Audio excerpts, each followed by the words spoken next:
ce deuxième confinement. Et puis dans une deuxième partie, on parlera, si vous le voulez bien, du vaccin et des potentiels conflits d'intérêts. Alors Emmanuel Macron, le président, devrait à nouveau s'exprimer sur cette évidemment pandémie. Ce sera a priori mardi pour faire un point sur cette deuxième vague donc de Covid-19. Il pourrait annoncer à cette occasion un déconfinement progressif à compter du mois de décembre. Mais les bars et restaurants, eux, ne devraient rouvrir qu'au début de l'année 2021. Alors quelle est votre réaction à tous les deux ? Docteur Blachier, pour commencer. Moi, j'ai toujours pensé qu'il fallait réouvrir les lieux où il y avait très très peu de contamination. Donc, je suis tout à fait en faveur qu'on dessert sur les petits commerces, par exemple. Je me suis beaucoup exprimé là-dessus. En revanche, c'est vrai qu'il y a des lieux où on se contamine énormément, comme les bars et les restaurants.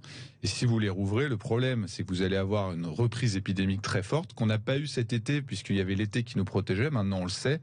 Mais là, il y aura une reprise très forte et donc en fait, on va se remettre dans une dynamique qui va être du reconfinement. Alors après, peut-être que le débat avec Louis Fouché qui pourrait être intéressant, c'est imaginons que l'épidémie reprenne, qu'est-ce qu'il voudrait faire autre que de se reconfiner ? Puis après, on peut imaginer toute la suite que ça va avoir. Mais je crois que c'est difficile d'imaginer qu'on ait un afflux important de patients dans les services de réanimation, qu'il y en ait qu'on puisse pas hospitaliser et que on s'en contente et qu'on dise c'est pas grave, ça passera. Il y a une certaine partie de la population âgée qui va décéder, mais ça doit pas être une raison pour nous faire complètement nous arrêter. Ça, c'est peut-être un débat qu'on peut avoir. Moi, je n'y crois pas. C'est-à-dire que je n'ai même pas d'avis là-dessus. C'est même pas l'idée de est-ce que moi je pense qu'il faut laisser les choses se faire. Finalement, c'est la nature. Les personnes fragiles doivent mourir. Il faut pas refuser qu'elles meurent. Le problème, c'est que je pense que la société est pas prête à l'accepter. Donc, je sais qu'on va se reconfiner et je sais qu'on va se retrouver dans les problèmes, à la fois sanitaires et économiques. Et c'est pas ce dont j'ai envie. Donc, c'est pour ça que je pense qu'il faut être un peu prudent. Docteur Fouché. Encore une fois, je pense que il n'y a pas toujours que deux voies. Il y a au moins une autre façon de faire. Et sur n'importe quel problème, vous pouvez dire ça. C'est une vérité en permaculture. Il y a toujours au moins une autre façon de faire. Et donc, le confinement a déjà démontré qu'il était une bêtise en termes de balance bénéfice-risque, que peut-être qu'il diminuait l'impact sur les réanimations et les hôpitaux, mais qu'on a fait peser tout le poids sur l'hôpital et à la réanimation sans jamais entrevoir une autre voie sanitaire. Donc, en fait, il y a plein d'autres façons de faire et à la fin, le confinement a été plutôt une bêtise parce que ces impacts sanitaires, sociaux, économiques, démocratiques, en fait, sont dans une fuite en avant totalitaire, une fuite en avant de la dette, une destruction des PME, des TPE, des restaurateurs, des artistes, une augmentation de la peur de chacun contre tous, de la peur de la police contre sa population, de la population contre sa police, une augmentation des communautarismes, etc., une augmentation des violences intrafamiliales, des violences faites aux femmes, sans compter les effets sanitaires sur les cancers et les retards diagnostiques sur les cancers, les hémopathies, les lymphomes, les leucémies, et les effets collatéraux psychiatriques, en fait, psychologiques. On va tous plutôt très mal, actuellement. Et donc, le confinement, pour moi, n'est pas une option, en fait. Et il faut réfléchir à d'autres façons de faire. Alors, il y a d'autres façons de faire. D'autre part, vous avez des données, en fait, notamment dans l'étude de Toussaint et autres, dans Frontiers, qui est sorti récemment, qui montre que c'est pas un facteur qui change quelque chose à la mortalité, le fait de confiner ou pas. Que ces mesures sociales-là, elles changent rien à la mortalité. Donc, en fait, ça voudrait dire qu'elles ne font que diminuer la tension sur les réanimations et l'hôpital. Et donc, c'est pas un but en soi, en fait.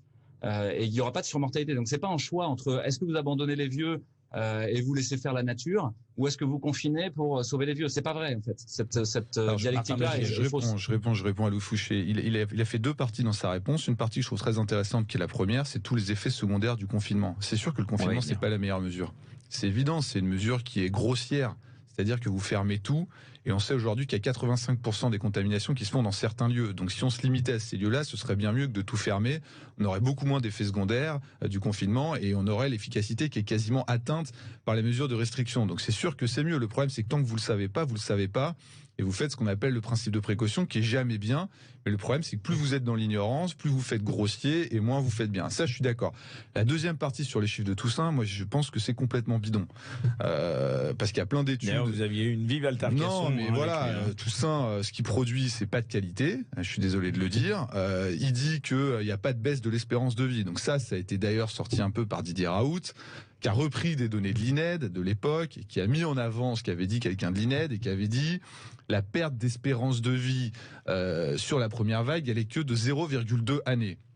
Mais c'est vrai qu'avec 30 000 morts, vous réduisez pas l'espérance de vie de la population globale de manière très importante. On se doute, on est 67 millions, 30 000 morts.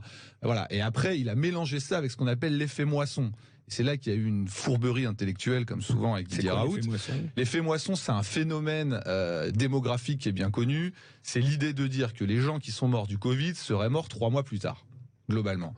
Donc en fait, 3 mois après, vous allez observer une baisse de la mortalité qui va strictement compenser la surmortalité que vous avez eue pendant ce confinement. Cette idée est fausse. Et il y a un papier qui est sorti, parce qu'après, au bout d'un moment, il y a des gens quand même qui travaillent, au lieu de simplement surfer sur des idées comme ça, et qui ont calculé combien d'années de vie ont perdu les gens qui sont morts de la Covid. Alors c'est une distribution qui est pas du tout gaussienne, c'est une distribution qui est gamma comme ça, et effectivement, il y a un certain nombre de personnes qui n'ont pas perdu grand-chose. C'est sûr que les gens qui sont morts dans les maisons de retraite, on sait qu'on n'a pas une espérance de vie très importante quand on est en maison de retraite. Ils ont pas perdu beaucoup d'années de vie. En revanche, il y a quelques patients, un bon nombre de patients qui ont perdu beaucoup d'années de vie quand même. Et cette étude qui a pris les patients italiens, qui les a appareillés avec des données de l'OMS pour savoir l'espérance de vie qu'auraient eu ces gens s'ils n'étaient pas morts du Covid, la moyenne c'est 13 ans pour les hommes, 11 ans pour les femmes. Donc on peut pas dire qu'à l'échelle individuelle, les gens ils n'aient pas perdu beaucoup d'années de vie. Après c'est sûr, on s'est confiné, donc on a cassé l'épidémie, il y a eu que 30 000 morts, c'est quand même 30 000 morts, donc à l'échelle de la population, si vous prenez la moyenne d'espérance de vie, elle n'a pas beaucoup diminué. Donc voilà l'explication de cette espèce de sophisme qui a été fait pour dire que ça n'avait aucun impact sur la mortalité. Le confinement, en plus, c'est totalement faux. Si on s'était pas confiné, il n'y a pas une personne sérieuse en épidémiologie qui dit pas qu'il y aurait eu beaucoup plus de morts. On sait pourquoi, parce qu'il y a eu la séquence temporelle. La chute de les contaminations est arrivée strictement le temps qu'on avait prévu après le confinement. Donc il y a aucun doute là-dessus. On aurait eu beaucoup plus de morts, la courbe serait montée beaucoup plus haute. Il y a un village au Brésil où ils ont laissé passer l'épidémie sans rien faire. Il y a eu 0,8% de la population qui est décédée, et c'est des populations qui sont jeunes.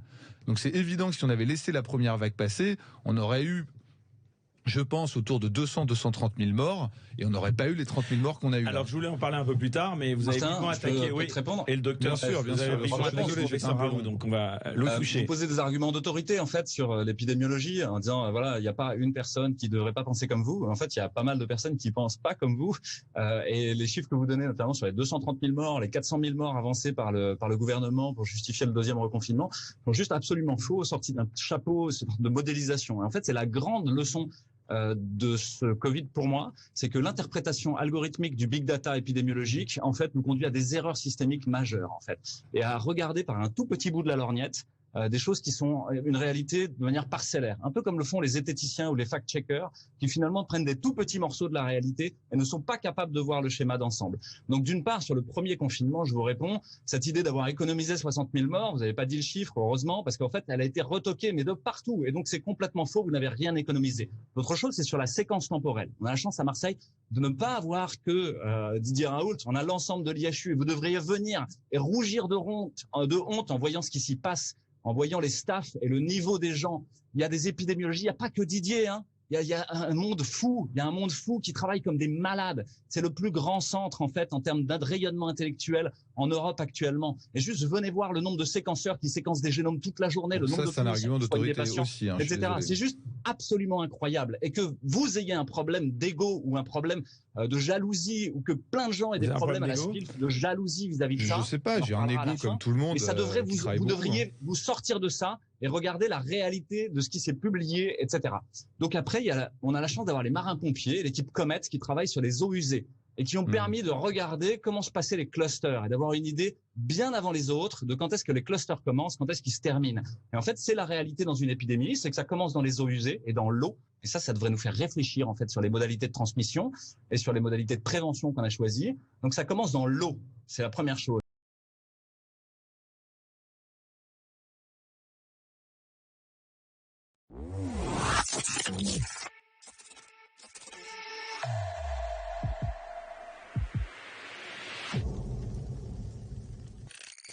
Moi, je suis le docteur Fouché, effectivement, je suis médecin anesthésiste réanimateur.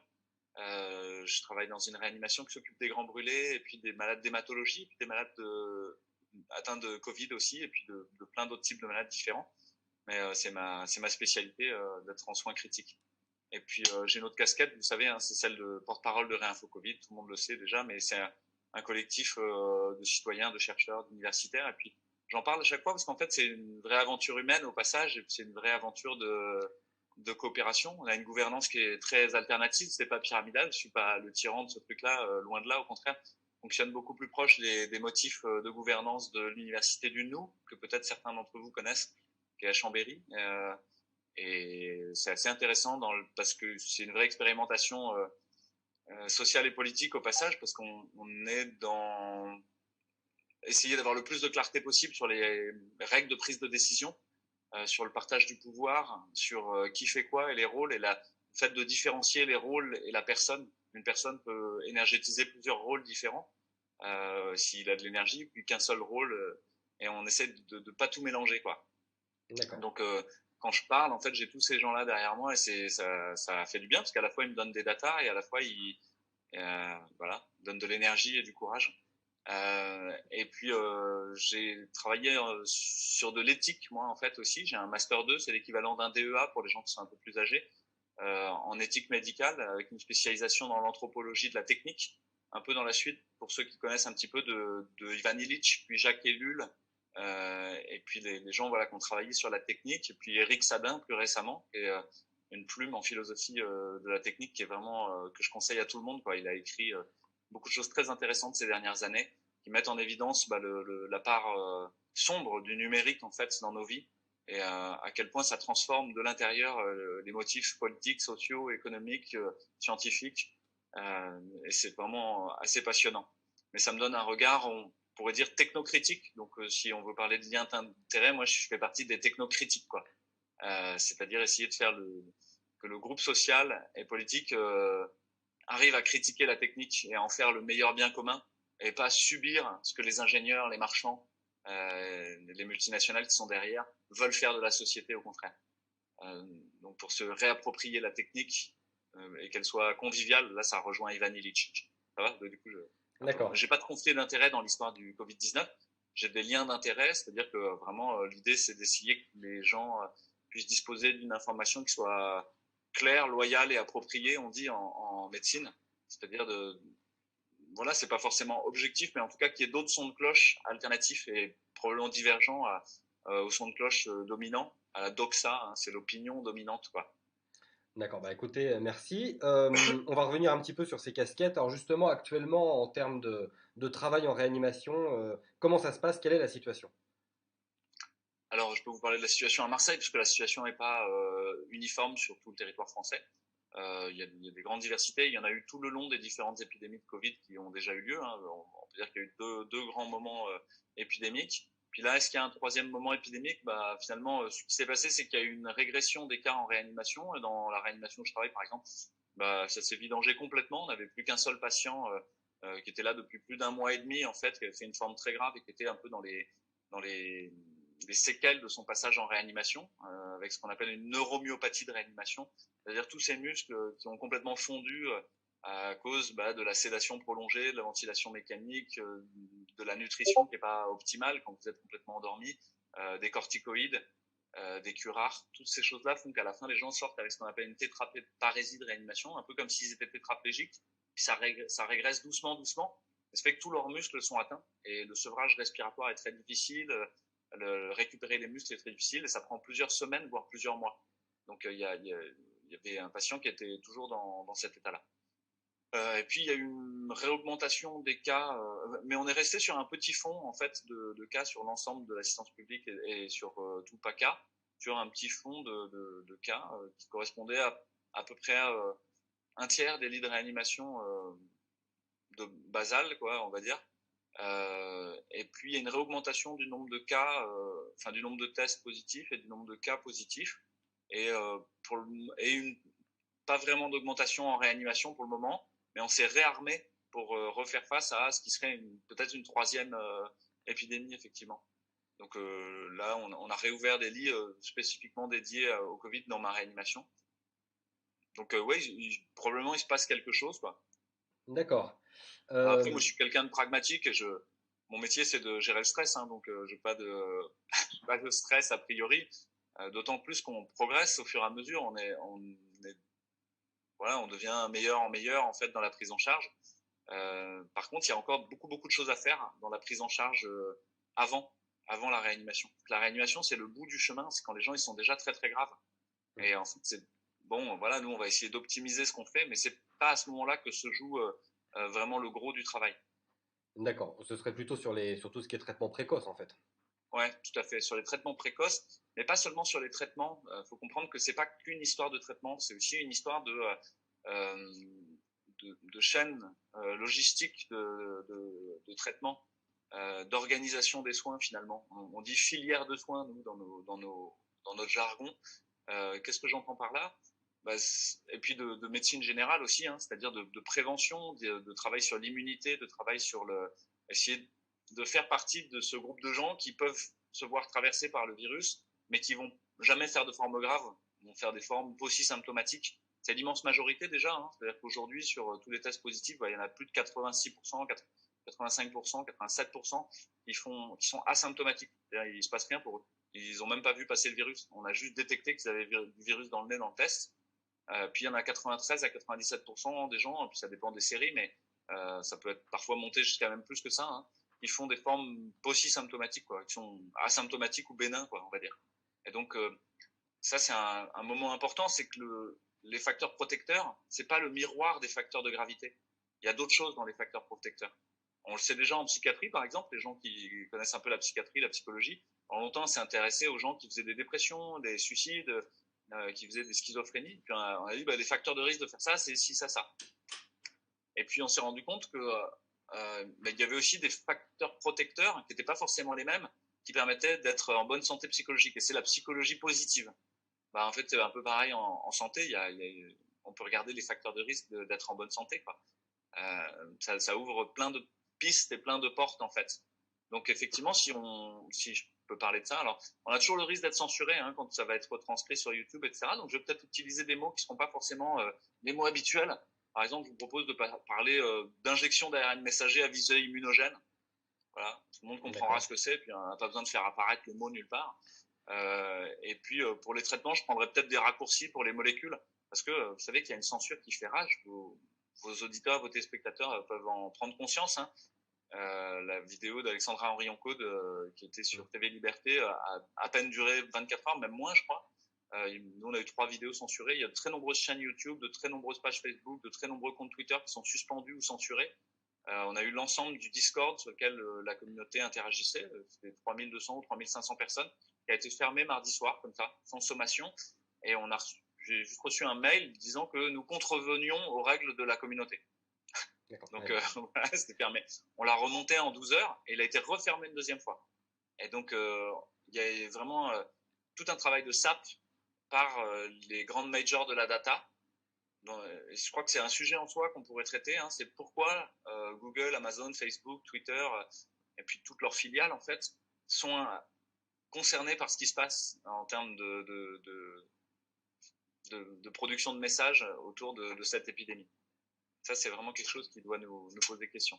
Mais ça nous alerte et c'est d'ailleurs une des thématiques qu'on peut aborder. Donc on va utiliser un langage codé alors si on veut parler Ouais, en tout cas pour essayer que la vidéo dure un peu plus longtemps peut-être. Ouais, ça marche, pas de souci. On n'est pas gêné sur le compte de Balai Masque, hein, parce que c'est gênant, parce que les auditeurs doivent savoir aussi que quand on est censuré, en fait on a une interdiction de publication pendant un certain temps. Pendant 2 semaines la première fois, puis je crois 3 semaines la deuxième fois, puis après c'est suppression du compte, quoi. Qu'on ait 60 000, 20 000, 5 000 ou 200 000 abonnés, c'est pareil.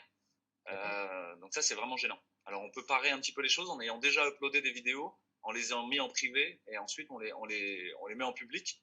Mais bon, on n'est plus dans l'actualité brûlante, on peut plus faire un sujet chaud, quoi. On peut que faire ce qu'on a déjà programmé pendant les 3 semaines d'avant.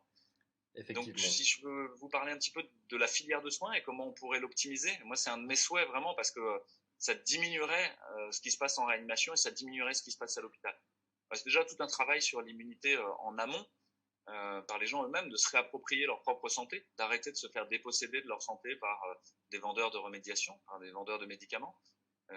Voilà, les gens qui fument, qui boivent, qui sont trop gros, qui font pas d'exercice, qui sont devant la télé toute la journée, qui se nourrissent de pensées négatives parce qu'ils ont peur du virus ou qu'ils ont peur d'autre chose, hein. C'est vrai aussi pour d'autres peurs. Je crois qu'il faut essayer de se mettre dans la beauté, dans la joie, dans l'humour, dans le partage, dans le lien avec d'autres gens. Ça, on sait très bien que le lien avec les autres, c'est quelque chose d'important. Et ça peut paraître un peu anecdotique aux gens, mais c'est pas vrai. Si on fait une interrogation surprise à des étudiants, par exemple, on sait que dans les 3 semaines qui suivent, ça c'est démontré scientifiquement, ils font plus d'épisodes viraux, de maladies virales, quoi, comme la grippe ou des trucs comme ça, que ceux qui n'ont pas eu d'examen surprise. Donc, Parce qu'ils auront été stressés, en fait. ouais, voilà, le stress lui-même est générateur d'un déficit immunitaire, et donc il y a besoin de travailler sur ce stress, de travailler à... Et pour diminuer le niveau de stress, il y a besoin d'enlever les messages anxiogènes, quoi. Ceux qui nous disent de s'enfuir ou de se battre, voilà, il faut diminuer ces messages-là et diminuer, les empêcher de rentrer en nous, quoi. C'est un peu comme l'hygiène de manger des choses qui sont correctes. Il y a l'hygiène des pensées aussi, hein, qui est importante. Et une autre chose, c'est que notre façon de manger, justement, au niveau nutritionnel, induit des carences. Et on a des carences qui sont très présentes dans notre population, notamment les carences en vitamine D, en zinc, en vitamine C ou des choses comme ça. Alors on peut les doser dans le sang, mais c'est peut-être même pas forcément nécessaire. On a 80% des Français qui sont carencés en vitamine D, par exemple. Et en hiver, ça monte encore, parce qu'il y a moins de lumière, et qu'une partie de la synthèse de vitamine D, elle est faite par la lumière.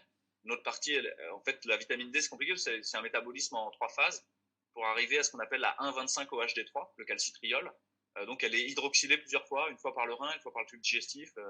Voilà. Mais on peut prendre des substituts, des compléments alimentaires, qui ne sont pas un traitement qui doit être prescrit par les médecins. Et là, je suis pas sur une ligne rouge parce qu'en fait, l'Académie de médecine l'a dit au début de l'épidémie de Covid, rechargez-vous en vitamine D, quoi, pour faire des formes moins graves. Donc là, tous les gens qui m'écoutent, ils peuvent se recharger en vitamine D, en zinc, et le faire tout seul comme des grands. Et en vitamine C, il y a pas de problème. Et en termes d'effets secondaires, il y a besoin de regarder les notices, de consulter, bien sûr. Il ne faut pas bouffer des doses incroyables. Il ne faut pas commander sur Internet des trucs dont vous ne savez pas ce que c'est, bien sûr. Mais vous pouvez vous prendre en main là-dessus, quoi. Donc avoir une bonne santé, déjà, c'est un préalable à une bonne prophylaxie collective, j'ai envie de dire, quelque Ouais. part. Ensuite, il y a la notion de la prophylaxie primaire dont vous parlez, c'est-à-dire vraiment, on souhaite que quand on rencontre le virus, il se passe rien. Et puis, il y a la notion de prophylaxie secondaire. Ça, c'est une fois que vous avez eu un cas contact et que vous risquez, entre guillemets, de contracter la maladie, c'est une autre partie. Puis après, il y a ce qu'on appelle les traitements précoces. C'est ça y est, vous êtes symptomatique, vous avez un test positif, vous avez le Covid, ok, mais c'est pas forcément une forme grave, hein. Les symptômes les plus fréquents, c'est des symptômes ORL, on va dire, avec là, plus d'odorat, plus de goût, le nez qui coule, un peu de fièvre, des courbatures éventuellement. Mais souvent, c'est assez frustre, en fait, il n'y a même pas forcément grand-chose. Et il y a souvent des formes digestives, des gens qui ont en fait la chiasse, quoi, et c'est plutôt des formes digestives. Là, dans ce cas-là, déjà, si vous savez que vous êtes dans cet état-là, vous êtes plutôt faisant partie des gens qui risquent de transmettre à d'autres.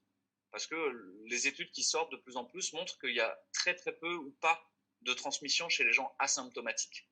Les gens qui n'ont aucun symptôme, en fait, ils transmettent pas la maladie probablement, ou très peu.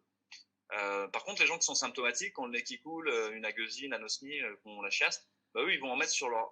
Et comment ils vont le transmettre? Ils vont en mettre sur leurs mains, parce qu'ils vont se toucher le nez, ils vont se gratter, ils vont se moucher, puis ils vont le déposer sur les surfaces, et puis en fait, après, d'autres gens vont toucher, et puis c'est une transmission qu'on appelle manuportée.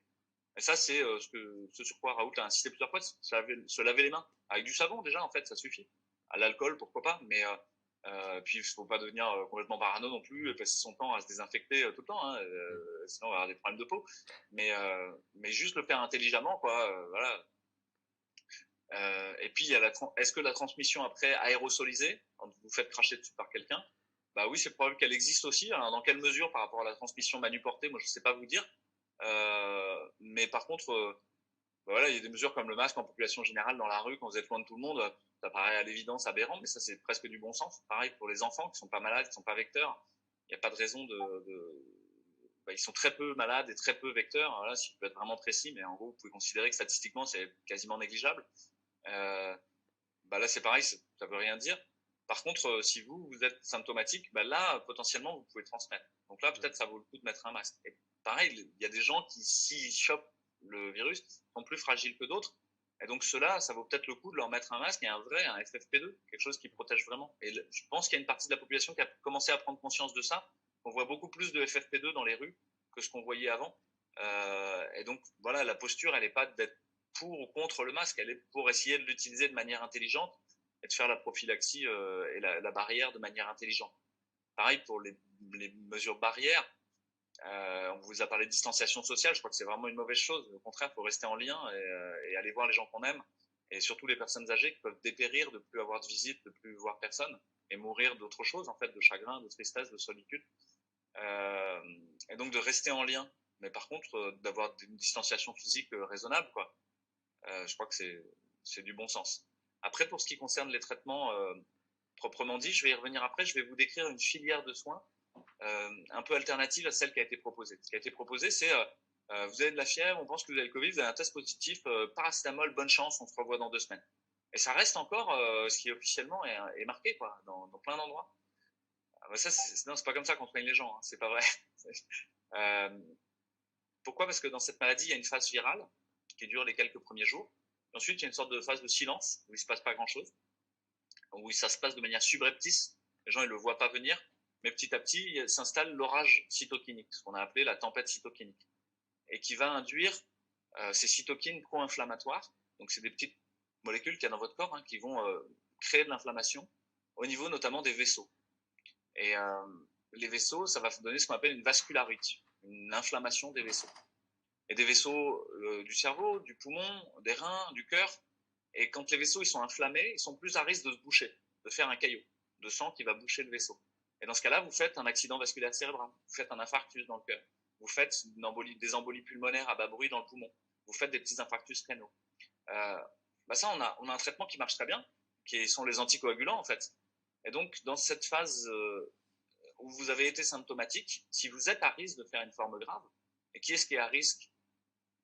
Il y en a qu'on connaît très bien, c'est les gens qui ont plus de 80 ans, les gens qui ont une maladie dysimmunitaire, un lupus, une polyarthrite rhumatoïde, qui sont sous traitement immunosuppresseur, les gens qui ont des maladies hématologiques, donc les leucémies, les lymphomes, leucémie lymphoïde chronique, les myélomes, les choses comme ça, on sait qu'ils sont à risque, tout cela, parce qu'ils ont une immunité qui n'est pas complètement normale et qui ne va pas réagir de manière normale à ces cytokines pro-inflammatoires. Et, tous les gens qui ont des traitements immunosuppresseurs, donc les greffés d'organes solides, les greffés du rein, les greffés du cœur, les greffés du foie, les greffés du poumon, tout cela, ils sont très à risque parce qu'ils sont vraiment très bas en termes d'immunité. Tous les gens qui ont des corticoïdes au long cours pour des maladies, des connectivites ou des maladies inflammatoires, je les liste parce que comme ça, s'ils se reconnaissent, eux, ils savent qu'ils sont à risque, quoi. Puis autour de vous, vous savez que c'est ceux-là qui sont à risque, c'est pas vous. Si vous allez bien, ça va. Puis les gens qui sont obèses, hypertendus et diabétiques. Et souvent, voilà, ces 3 petites choses-là, on a l'impression que c'est pas grand-chose, mais quelqu'un qui est hypertendu et obèse, parfois, nous, c'est que ça, le facteur de risque. Et pourquoi? Parce que les obèses, dans la graisse abdominale, ils ont ce qu'on appelle de l'inflammasome. C'est-à-dire que dans la graisse, toutes ces cytokines inflammatoires, elles sont déjà là, prêtes à dégoupiller.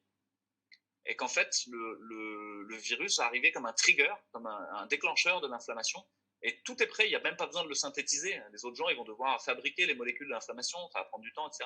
Là, non, tout est là dans la graisse abdominale, et on ouvre la grenade et ça explose.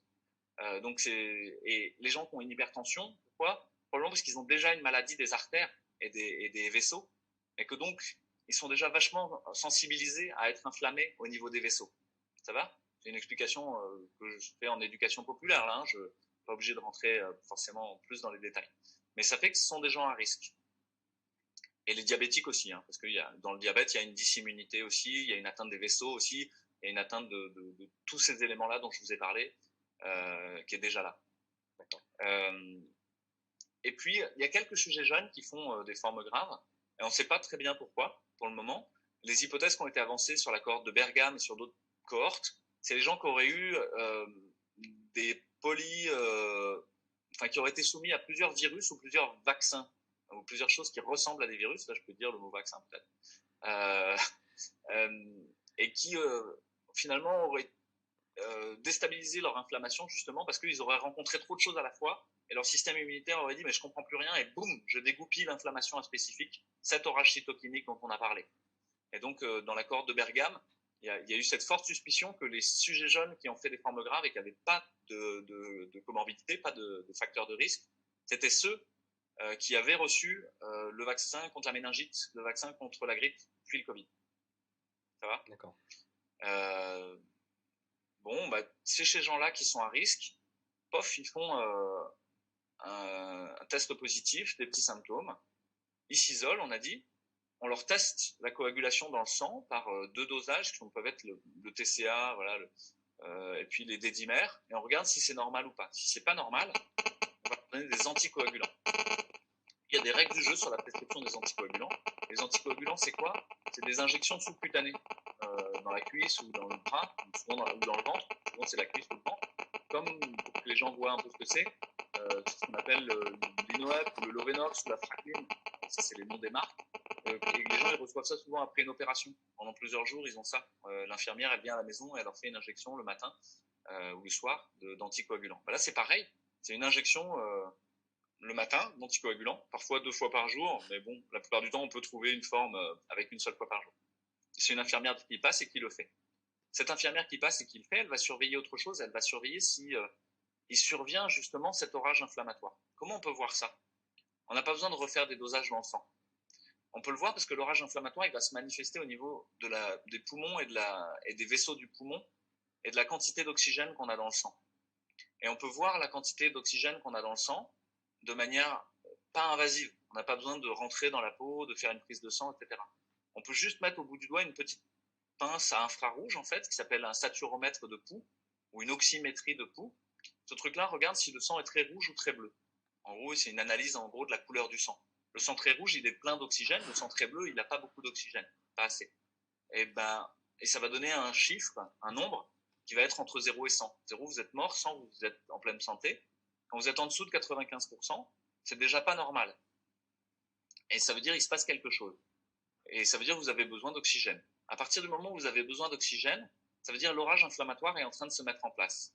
Et dans ce cas-là, il y a un traitement qui est reconnu, et là je peux en parler simplement, c'est la corticothérapie.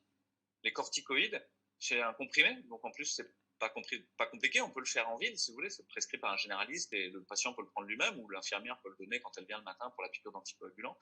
Elle va donner ces corticoïdes qui vont essayer de diminuer l'orage inflammatoire, de l'écrêter, quoi, et de raccourcir sa durée aussi, et son importance.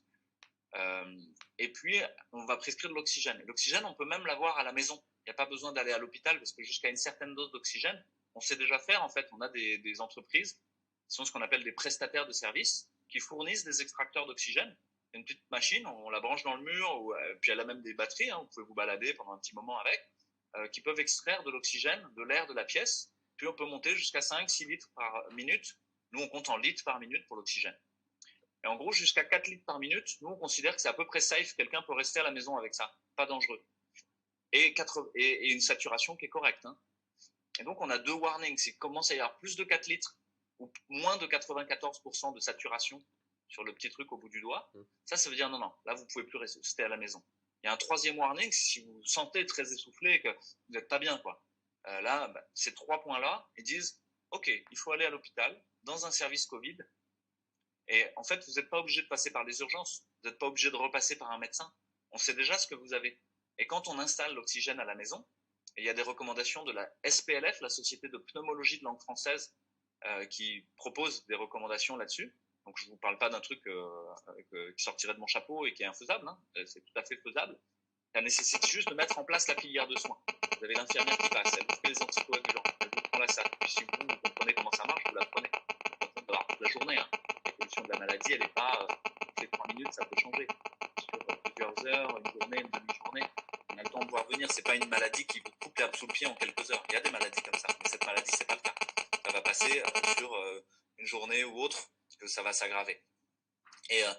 Et donc, si elle voit que ça s'aggrave, elle dit, je vais vous donner de l'oxygène et puis on va vous faire prescrire donc elle appelle une infirmière coordinatrice, qui est quelqu'un qui est dans un central, qui va dire, OK, le médecin du groupe de coordination, il va prescrire les corticoïdes, l'oxygène. Le prestataire de service, il va venir à la maison, vous équiper, vous montrer comment ça marche, vous montrer les petites lunettes à mettre dans le nez, comment on fait, etc. Comment on fait avec la saturation. Et puis ensuite, on va surveiller. Et si jamais ça dérape, puis on espère que non, parce qu'il y a plein de gens, ils vont passer avec ça, en fait, ça va aller très bien avec ça, et puis pour revenir dans la vie en quelques jours, en quelques semaines parfois, mais ils vont revenir dans la vie. Et si ça dérape, là, vous avez une infirmière coordinatrice qui va dire « Je vous hospitalise dans le service Covid le plus proche où il y a de la place ». Puis c'est elle qui a les numéros de téléphone des services et qui appelle et qui dit « Est-ce que je peux vous envoyer quelqu'un qui est en ville ? On sait qu'il a le Covid avec une forme qui commence à être un peu sévère. Est-ce que je peux vous le faire transférer par ambulance ?» et la personne arrive là. Ben ça, rien que de faire ça, en fait, ça fait que vous n'avez plus de gens aux urgences en train de se contaminer les uns les autres, en train d'emboucaner les urgences. Vous n'avez plus de gens qui vont aller dans la salle d'attente d'un médecin généraliste alors qu'ils sont en pleine phase où peut-être ils seraient contaminants. Vous n'allez plus avoir de services Covid remplis parce que ça va échelonner l'arrivée des gens. Puis il y a toute une partie des gens qui n'arrivera jamais. Et puis ça ne va pas emboucaner non plus les services de réanimation en aval. Ça, c'est que de l'organisation. Jusqu'ici, je vous ai cité 3 traitements. L'oxygène, les corticoïdes, l'anticoagulation. Ces 3 traitements-là, on est tous d'accord qu'ils marchent et qui diminuent la sévérité de la maladie, la mortalité. Ça veut dire qu'il y a déjà un traitement. Même si on parle de rien d'autre, il y a déjà un traitement. C'est important ça, pour peut-être ce dont on va parler après, parce que l'injection à visée d'ARN à visée immunogène ou l'injection d'autres choses à visée immunogène, elle est basée sur ce qu'on appelle une AMM conditionnelle. Et je vais en reparler après, mais l'AMM conditionnelle, pourquoi est-ce qu'on donne cette AMM conditionnelle qui permet de chanter plein d'étapes de sécurité et d'aller très vite? On la donne au motif qu'il n'y aurait pas de traitement. Et donc s'il y a un traitement, ce truc-là, normalement, devrait respecter les règles du jeu. Donc, vous allez voir que l'industrie du médicament, l'industrie des injections à visée immunogène, les grandes majors s'acharnent à faire penser qu'il n'y a pas de traitement. Il y a un problème. Il y a un conflit d'intérêts, en fait, dans la narration. Parce que si vous voulez vraiment soigner les gens, ben non, il y a des traitements déjà qui marchent. Et puis, il y a des filières de soins qui améliorent la logistique et puis la surcharge des hôpitaux et donc la qualité de la prise en charge quelque part. De même, en aval des services Covid ou en aval des services de réanimation, si vous créez des services de soins de suite, on appelle ça des SSR, nous. En gros, c'est la rééducation, quoi, qui peuvent prendre des gens qui sont positifs, qui peuvent prendre des gens avec de l'oxygène. Bah, en fait, vous avez tout plein de gens qui vont pouvoir sortir parce que jusqu'ici, ils restaient en service Covid ou ils restaient à l'hôpital parce que ils avaient encore de l'oxygène et qu'ils étaient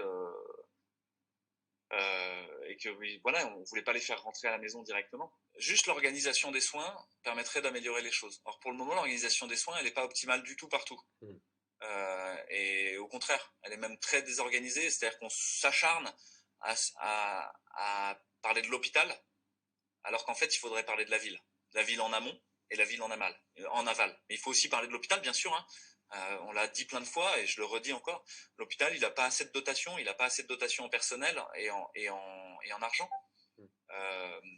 Et ça, il faut y faire quelque chose.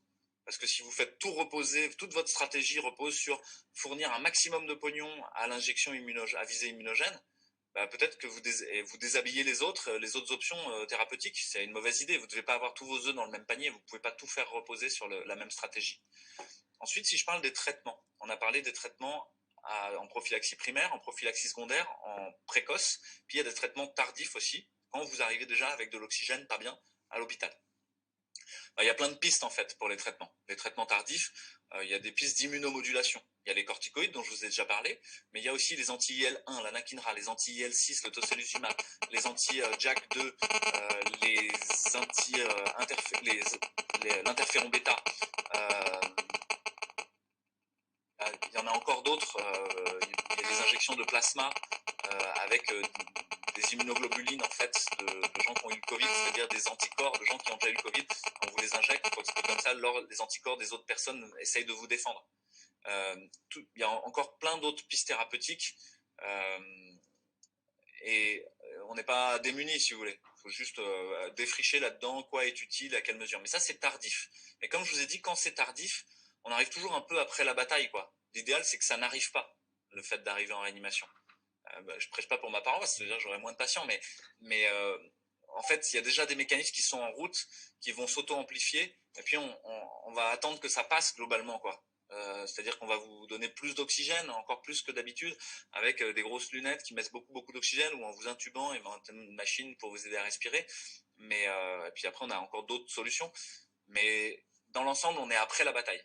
Et il y a beaucoup d'hiatrogénie, c'est-à-dire beaucoup d'effets secondaires de ce qu'on fait à ce moment-là. Les traitements précoces ou en prophylaxie primaire et secondaire, en fait, ils sont intéressants. Puis il y en a certains, comme je vous ai dit, on sait déjà, c'est-à-dire que la vitamine D, le zinc, par exemple, je vous ai dit en prophylaxie primaire, comme recharge immunitaire, mais on sait que ça marche aussi en fait quand on le refait au moment où vous êtes malade, même si vous êtes à un taux correct. Ça a aussi un intérêt à ce moment-là. Et puis il y a d'autres molécules, HQX qui a été beaucoup promu à Marseille. Puis là, il faut aller voir la littérature parce qu'il y a vraiment une omerta en fait pour en parler. Il y a les macrolides, et ça c'est assez étonnant qu'on n'en parle pas parce que le traitement de base d'une pneumonie interstitielle, quand on ne sait pas ce que c'est en ville, d'habitude, hein, et depuis des années et des années, il y a une partie, c'est les macrolides. Donc normalement, et puis le Covid-19, c'est une pneumonie interstitielle. C'est pas que une pneumonie interstitielle, c'est une vascularite, comme je vous ai dit. Mais nous, ça ressemble à une pneumonie interstitielle jusqu'à preuve du contraire. Besoin d'oxygène, des images radiologiques interstitielles ou scanographiques interstitielles. Voilà. Et donc le traitement, une partie du traitement, c'est le ZIT, quoi. Désolé, on parle de manière codée, hein, mais de la classe thérapeutique des macrolides. Et puis vous avez d'autres molécules candidates, en fait. Alors, il y en a une qui s'appelle la quercétine, il y a aussi une très vieille molécule qui s'appelle le bleu de méthylène, mais moi, pour le coup, je m'engagerai pas sur ces deux molécules-là, je sais pas. Puis le bleu de méthylène, ça pose d'autres problèmes, c'est que ça rend votre sang bleu, donc parce que c'est bleu en soi. Et donc la capture de la saturation, elle va plus être possible, ou elle va être faussée par ça. Donc à mon avis, c'est pas forcément un bon choix, parce que si d'un coup on voit que vous avez une sat pas normale, c'est à cause du bleu de méthylène, non, mauvaise idée, quoi. Mais il y a des gens qui ont proposé ça. Et puis il y a un anti-gale, un anti scabieux, enfin le sarcopte scabieux de la gale, et qui est probablement très intéressant et dont le nom de marque, qui pour le coup est peut-être pas censuré, c'est le Stromectol. Vous irez voir la DCI, la dénomination commune internationale, l'IV, l'hiver. Ouais. Là c'est peut-être très intéressant ça. Et plus il sort d'études, plus ça montre que ça marche. Le problème, c'est que pour le moment, les études qui sortent, elles sont faites dans des pays un peu où on dit ouais, ils savent pas faire d'études, etc. C'est normal parce qu'il y a vraiment une omerta et un blackout complet dans notre classe scientifique et médicale dans les pays occidentaux. Donc finalement, ces idées-là, elles viendront probablement d'ailleurs, quoi. Mais ça, ce serait probablement très intéressant, quoi. D'autant que c'est un peu comme l'HQX, c'est des molécules qu'on connaît depuis très très longtemps et donc on connaît très très bien leurs effets secondaires et la balance bénéfice-risque, on sait la peser de manière très intelligente, quoi. On n'est pas dans du flou, on n'est pas dans un truc où on sait pas, quoi. Donc il y a des propositions, notamment par les Frontline Doctors in Critical